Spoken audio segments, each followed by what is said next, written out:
দেখুন আপনি আমার হাতটা ছেড়ে দিন প্লিজ। বাবা বাবা দেখো মেয়েটাকে ছেলেটা ডিস্টার্ব করতেছে। প্লিজ আপনি আমাকে ছেড়ে দিন, আমাকে বাসায় যেতে হবে, আমাকে ছেড়ে দিন আপনি। দেখেছিস? দেখ, তোর নিজের চোখে দেখ আজকে ওই মেয়েটার কি অবস্থা।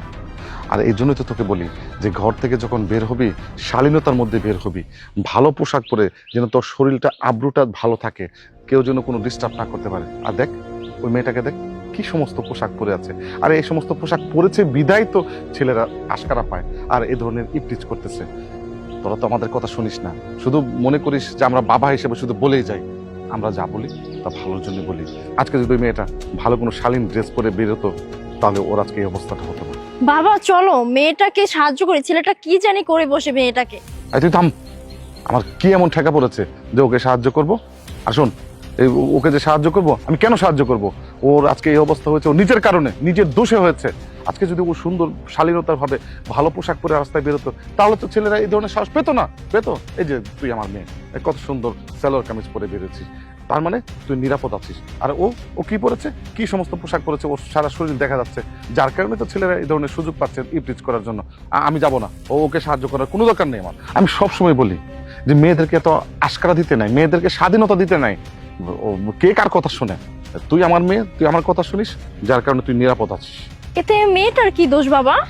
দেখুন আপনি আমার হাত ছেড়ে দিন, আর আপনি যদি আমার হাত এখন না ছাড়েন তাহলে কিন্তু আমি চিৎকার চেঁচামেচি করে লোকজন ডাকতে বাধ্য হব। এই চুপ, বেশি যদি চিৎকার চেঁচামেচি করিস না এক্ষুনি গাড়িতে বসে একবারে বকরাপাড়া নিয়ে যাবো। অবশ্যই মেয়েটার দোষ। আচ্ছা এই মেয়েটা যদি ঘর থেকে বের হওয়ার সময় সুন্দরভাবে পোশাক পরে বেরোতো তাহলে কি তার এই সমস্যাটা হতো? হতো না। একটা কথা মনে রাখিস, মেয়েরা যতদিন পর্যন্ত তার আবরুটাকে সুন্দর করে রাখবে ততদিন পর্যন্ত ছেলেরা তাকে ডিস্টার্ব করবে না।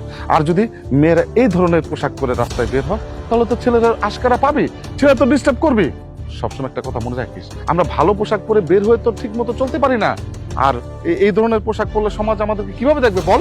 দেখ তুই আমার মেয়ে হয়ে কত সুন্দর পোশাক পরে বের হয়েছিস, তার মানে তুই আমার কথা শুনেছিস। ওই মেয়েটা নিশ্চয়ই তার পরিবারের কারো কথা শুনে না, এই অর্ধনগ্ন ভাবে বের হয়েছে। এখন বুঝুক ঠেলাটা। কই যাবি? তোর কি পামু না? ওই দেখ ওই দেখ ওই দেখ যে মেয়েটা পালিয়েছে। যাক, ওর পক্ষ হতে এতক্ষণ অনেক কথা শুনিয়েছিস, এবার তো ঠিক আছে, চল দেখ।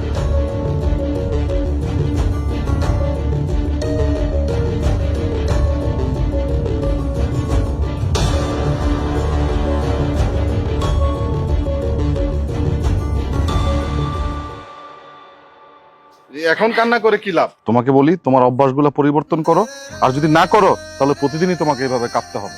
আঙ্কেল আপনি জানেন না আমার সাথে ঠিক কি হয়েছে। দেখো মা, আমি সব জানি। এই কিছুক্ষণ আগে যে ছেলেটা তোমাকে বিরক্ত করছিল আমরা পাশে দাঁড়িয়ে সব দেখেছি। কি আপনি দাঁড়িয়ে দাঁড়িয়ে সবকিছু দেখেছেন? আচ্ছা আঙ্কেল আমাকে একটা কথা বলুন তো, আমার জায়গায় যদি আপনার নিজের মেয়ে থাকতো আপনি কি দাঁড়িয়ে দাঁড়িয়ে সেই তামাশাগুলো দেখতে পারতেন? চুপ থাকো। আমার মেয়ের সাথে কেন এমন হবে? আমার মেয়েকে আমি শিক্ষা দিয়েছি, ভালো শিক্ষা দিয়েছি, তোমার মতো না। এই দেখো আমার মেয়ে কি সুন্দর সুন্দর ড্রেস পরে বের হয়েছে, আর তুমি কি করেছো?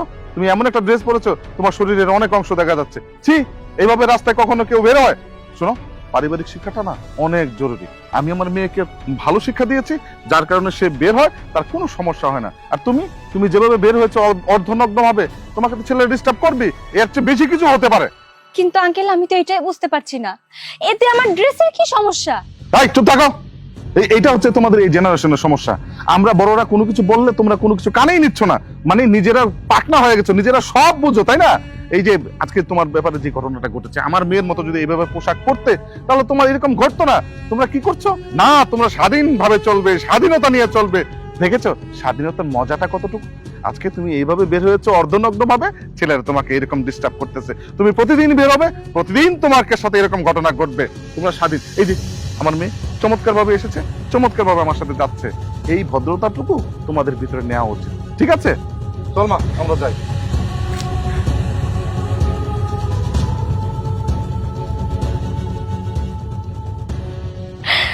উনি তো একদম ঠিক কথা বলেছে।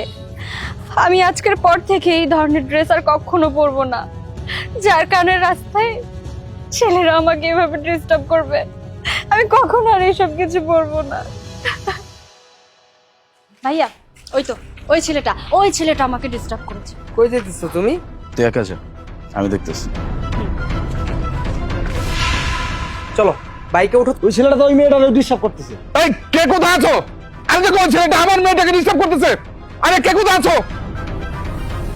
এই মা তুই ঠিক আছিস তো? ওই বদমাশটা তোর কোনো ক্ষতি করেনি তো? আঙ্কেল শুনুন, কিছুদিন আগে আপনি আমাকে অনেকগুলো কথা শুনিয়েছেন। আপনি বলেছিলেন আমি শর্ট শর্ট ড্রেস পরি, বেশি মডার্ন ড্রেস পরি, যার কারণে ছেলেরা আমাকে ডিস্টার্ব করে, আমাকে উত্ত্যক্ত করে। কিন্তু আঙ্কেল, আপনার মেয়ে তো কি সুন্দর শালীনতার সাথে ড্রেস পরে এখানে দাঁড়িয়ে আছে। আপনার মেয়েকে তাহলে ওই ছেলেটা কিসের জন্য ডিস্টার্ব করলো? আপনার মেয়ের মতো তো আমিও এখন শালীনতার মতোই ড্রেসটা পরেছি, তাই না? তাহলে আমাকে কেন ডিস্টার্ব করে?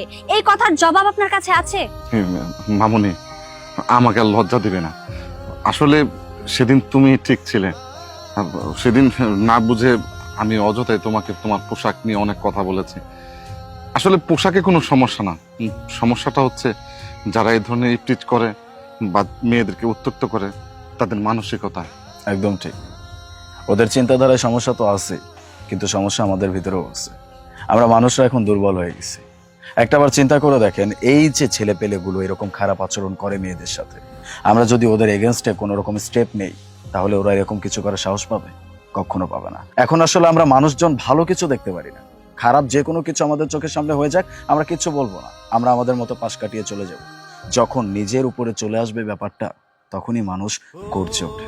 যেমন আজকে আপনি উঠছেন, আপনার মেয়ের সাথে হয়েছে, এই জন্য আপনার খুব খারাপ লাগতেছে। সেদিন তো আমার বোনের সাথে হয়েছিল, আপনি তো পারতেন সেদিন ওখানে ওই ছেলেটাকে কোনো না কোনো ভাবে বাধা দিতে, তাহলে কিন্তু এই কাজটা আর দ্বিতীয়বার হতো না। বাবা, তুমি যেটা বলেছো এটা ঠিক আছে, কিন্তু আমি একজন বয়স্ক মানুষ, আমি কি করে সে ছেলেটার সাথে পার পেতাম বলো? আমি যদি তাকে কোনো কিছু বলতাম, তার কাছে তো চাকু বা কোনো কিছু থাকতে পারতো, ও যদি আমাকে একটা পোঁচ মারতো অথবা ধাক্কা দিত, তাহলে তো আমার অনেক বড় ধরনের ক্ষতি হয়ে যেত বাবা। সমস্যাটা আসলে আমাদের সমাজের। আসলে সমাজের প্রত্যেকটা মানুষই ভাবে মেয়ে মানুষ মানে দুর্বল, কিন্তু এটা ভুল, এটা ভুল ধারণা। একটা জিনিস চিন্তা করে দেখেন, এই মেয়ে মানুষগুলাই কিন্তু প্রতিদিন সকালবেলা ঘুম থেকে উঠে সারাদিন সংসারে যাবতীয় কাজ করে এই সংসারটাকে সামলিয়ে রাখে, একটা পুরুষের থেকে বেশি কাজ করে। কিন্তু তাহলে পুরুষের থেকে সেই মহিলা কিভাবে দুর্বল হয়? কিন্তু সেদিন আপনি চাইলে ওকে উচিত শিক্ষা দিতে পারতেন, কিন্তু আপনি দেননি। দেখুন আঙ্কেল, আপনি একজন বাবা মানুষ, একজন বাবা তার সন্তানদের রক্ষার জন্য সবকিছু করতে পারে। ওই যে চলে আসছে, এমন শিক্ষা দেন যেন নেক্সট টাইম আর এরকম কোনো কাজ না করতে পারে। চল মা, মা তুমিও চলো। আজকে আজকে ওরা আমি এমন শিক্ষা দিব যে ভবিষ্যতে কোনো মেয়ে মানুষের দিকে না তাকাতে পারে। চল।